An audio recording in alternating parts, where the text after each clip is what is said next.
This is Caesar Clown, this is Gangsta Gastino, and this is Medicine Man Cedar. Three shockingly similar faces of evil that took us on a villainous journey through Punk Hazard, Dressrosa, Zoe, and Whole Cake Island. Quite the CV for a rather single and ready-to-mingle gas villain, but just how potent are his gases compared to that of the greatest antagonist in One Piece? Well, we're going to find out because we are on a mission to rank every major antagonist in the most comprehensive and exhaustive way possible, video by video. This time featuring the guy it is that everyone loves to hate, Caesar Clown. Caesar is of course the main antagonist of the Punk Hazard arc, and he has a much stronger introduction as a villain than I think many people tend to remember. Although this might be a bit of an indictment of what he goes on to be, but he was such an incredibly intimidating presence while he was being kept off screen. Because we spend a lot of time on Punk Hazard before properly meeting Caesar, however his presence can be felt at every stage as we get to know Caesar by seeing his work, such as the centaurs scattered throughout the island or the gigantification experiments on children. And with that latter one, even though we don't know properly what's happening at the time, this is a pretty disturbing and egregious offense for One Piece. Yes, One Piece villains do horrible things, but very rarely do they kidnap children, drug them with candies, and perform body horror-esque experiments on them. This is new and dark territory for us, especially since this dude who quite literally lures children with candy also knows that these kids have an expiry date due to all of the drugging it is that he's done. Under current circumstances, these kids have 5 years left to live at most, after which point Caesar says that he needs to find new test subjects. And this is just one of the many sickening passions that Caesar is pursuing. And we discover another when Nami and Chopper stumble upon what they describe as a frozen corpse room, which is one of the more horrific panels in One Piece because it very much reminds me of like a serial killer's den in a horror movie. And I really do think that horror movie is a good way to describe Caesar's introduction because everything we discover on Punk Hazard is deeply unsettling. And because we don't see who's behind it, it really stimulates the imagination in the worst way possible, conjuring an image and a feeling that, arguably Caesar wasn't capable of living up to. But this initial feeling is also enhanced by the fact that our first few visual glimpses of Caesar present him as this contorted column of gas, which is both impersonal and incredibly mysterious. It's like Oda is trying to do his very best to remove all humanity from Caesar and depict him as a more otherworldly demonic presence, which I really like. However, because this is One Piece, Oda does balance this out with his wacky comedy, because in typical Oda manner, he takes this opportunity to draw something just real weird, such as when Caesar is sipping a delightful drink in this gas form, which kind of kills the demonic vibes, but it does increase curiosity, because now there is a range of personality that we need to discover and figure out with this man. However, like most horror movies, the monster loses a lot of its power as soon as it's first fully seen, and Caesar is no exception to that, as his first full reveal presents as a character inspired by Cesar Romero's Joker in the 1960s Batman TV series. 60s Batman is one of the strangest things to have ever aired on TV, so it actually mixes quite well with One Piece, which is also one of the stranger pieces of media to have ever been created. And I can't imagine that this happens in the original Japanese, but in the official English translation, when Caesar sends the Yeti Cool brothers off to deal with the Straw Hats, he refers to them as his quote dynamic duo, which is what Batman and Robin are referred to. So we very quickly take Caesar in that much more camp direction, as over the course of Punk Hazard he's given these increasingly wacky faces and turns out to be a subversion of the maniacal science demon that his work presented him as. This is a pretty common switch up with One Piece villains. Oda likes to start serious and then flip a wacky switch, but I don't know if it works as well with Caesar as it has with other characters in the past. To illustrate, right before we see him in full for the first time, one final disturbing act we see is Caesar gassing one of his centaurs who's bleeding for his life as Caesar is just laughing and telling him to rest in peace. It's a pretty disturbing scene. And we go from that immediately into this campy, jokey atmosphere with a pretty heavy hit of whiplash. And the rest of Punk Hazard is this constant back and forth between the worst person who has ever lived and this kind of funny slapstick comedian. It's like what would happen if Charlie Chaplin decided to be a vicious dictator, which to be fair, he does already have the moustache for. But what drives this clown man? Well, it's a complicated assortment of mental issues that have resulted in Caesar being a textbook Nazi narcissist. So much so that I bet you, sitting at home, could even open your copy of the DSM-5 and bam, there would be a picture of Caesar Clown right there. On every page, he has everything wrong with him. One of his most profound features is, of course, his arrogance, which is definitely not a bad thing for a One Piece antagonist to be. However, the best antagonists are always the ones that have the substance to back up that arrogance. Like Doflamingo, like Kaido, like Katakuri. And while Caesar isn't a complete Spandam Archie level dud in terms of personal substance, he still doesn't have what it takes to back up his own impression of himself. Caesar claims to be a lot of things, one of which is the most deadly man alive. And so he's trying to construct a weapon designed to efficiently kill as many people as possible. To quote Caesar, "The biggest problem with my last test was that those who were poisoned could still evacuate in a weakened state. So instead, for the next iteration of this weapon, he concocted a paralyzing agent. So once caught by the poison, people would be frozen in place and forced to ingest a lethal amount of poison. He went on to call this ultimate weapon Land of the Dead, and Caesar implemented it because he wanted to see, and I quote, hell on earth," which is a pretty extreme desire. And one that I think spawns from the beauty that Caesar sees in these weapons. It's not just about killing for the sake of killing, although it does often feel like that, but there is a deeper scientific appreciation and marvel of every new development that Caesar makes. However, I do think that this aspect of Caesar is severely undercooked, which is why he comes off as a bit flat. But another title that Caesar grants himself is the greatest genius to have ever lived. And I've said this with a couple of other villains in the series before, but there is something extremely dangerous about a person of above average intelligence who thinks they're a genius, because a true genius like Dr. Vegapunk is smart enough to know exactly how much there is out there that he does not know. But Caesar can't see that. He only knows what he knows, and because he knows that and can't know that he doesn't know anything else, he thinks he knows everything. And in fact, Caesar has claimed on multiple occasions that Dr. Vegapunk is jealous of his brilliance.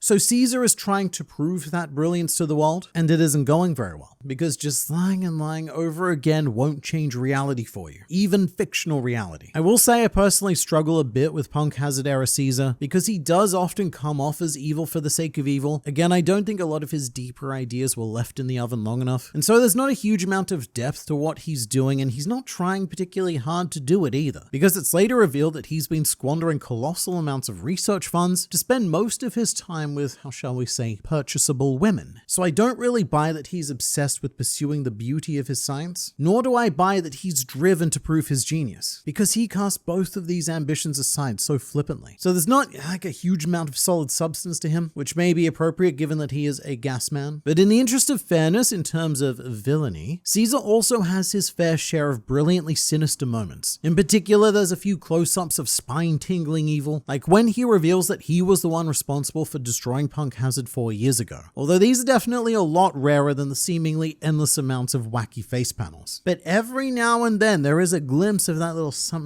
A something that I wish we got to see a lot more with Caesar. Something which is often present in flashbacks of Caesar because he masquerades as a caring person who only wants to help, and that's how he's able to generate such loyalty from those around him like Brownbeard, which makes it so heart-wrenching when that loyalty is unceremoniously betrayed by Caesar. That right there is a big plus point for a villain. What he did to Brownbeard, but I wish we'd gotten to see more of that manipulative Caesar. There's also some intimidating moments here and there, like when he's looking at Frankie's wanted poster and thinking about how he'll dismember Frankie's body, take the worthwhile parts, and then orders his lackey to preheat the incinerator for the rest of Frankie's unwanted remains. So he's extremely capable of being a commanding antagonist here and there. There are some times when he's on page and he just grabs you by the story nuts. But to continue being fair to this fictional science clown, I do think that a lot of Punk Hazard was very much outside of his command. Caesar is very much a victim of stolen thunder, as the moment, and I mean the moment, that Trafalgar Law is reintroduced on the island, it's like, Caesar who? Caesar who cares, that's who. Because in the snap of a finger, Law becomes the main point of intrigue of the arc. And he goes on to become a protagonist, but Caesar also has his antagonist role usurped from him, which happens the moment, and I mean the moment, that Virgo enters the picture, who is objectively cooler, much more proficient in every way, and has an extremely easy motive to get on board with, which results in Law versus Virgo being a much more climactic and compelling fight, in my opinion, than Luffy versus Caesar. That's why Punk Hazard is a bit of a weird arc, because it's not just Caesar. Arguably, Luffy takes a backseat as the main character as well. It's not just Caesar as the main antagonist who gets usurped. Trafalgar Law is very much the central driving force of events on this island. He's the man with the plan at all stages, and sometimes Luffy feels more like Law's second in command carrying out the order to capture Caesar. In fact, let me give you Luffy's exact wording for his motivation to fight Caesar. Caesar asks what reason Luffy has for coming after him, and Luffy replies, "I don't know yet, but if I capture you, something neat is supposed to happen." Which on the one hand I love because it's just classic Luffy. It's simple, it's charming, it's funny, it's fantastic for him, but it is horrible for Caesar's presence as an antagonist. Because it's such a far cry from defeating Crocodile to save Alabasta, or beating Rob Lucci to rescue Robin, or even Enel, who Luffy fought for the sake of ringing the golden bell for Mont Blanc cricket. Every major antagonistic fight in One Piece has stakes for Luffy, except for this one, where he's just doing it because Law asked him nicely and maybe something cool will happen. And I would even argue that the Long Ring Longland fight against Foxy has higher stakes than against Caesar, because during Long Ring Longland, there were crewmates at stake during the Davy Back fight. And due to this, I do think that a lot of the Luffy Caesar scenes feel